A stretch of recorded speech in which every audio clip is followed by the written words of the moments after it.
সকলেরই উচিত। এবং আমরা অন্যান্য অনুষ্ঠানগুলোতে যাই, সেখানে দেখা যায় যে আমরা কীর্তন, তারপরে হচ্ছে প্রদীপ দেওয়া, অন্যান্য বিষয়গুলো নিয়ে আমরা 3-4 ঘন্টা ব্যয় করি। তা আমি রিকোয়েস্ট করব সকলকেই যে যারা যেখানে ধর্মীয় অনুষ্ঠান করেন না কেন, সেখানে আলোচনার একটা অবস্থান বা আলোচনার একটু সময় রাখা দরকার।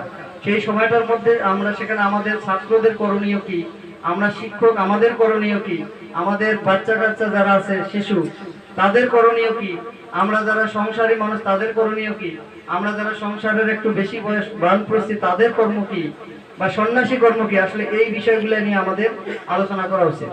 এখন হয়তো আপনি ভাববেন যে আপনি বাবু আপনি কি করেন, আসলে আমি কি করি এটা প্রশ্নের উত্তর দিতে গেলে আসলে খুব কষ্টকর। আমি মনে করি যে আমি যতটুকু বুঝি যে আমাদের প্রতিটা লোকেরই পঞ্চ মহাযজ্ঞ করা উচিত, যে পঞ্চ মহাযজ্ঞের মধ্য দিয়ে আমরা ভগবানকে লাভ করব কিংবা ভগবানের পথে আমরা অগ্রসর হয়ে যাবে। এই পঞ্চ মহাযজ্ঞ খুব একটা কঠিন বিষয় নয়, আমি ওইদিকে যাচ্ছি না। এখানে অনেক আচার্য মহাশয়রা আছেন, তারা ব্যাখ্যা করবেন। তো আমি অপ্রস্তুত ছিলাম, আসলে আমার বক্তব্য দেওয়ার অভ্যাস নাই।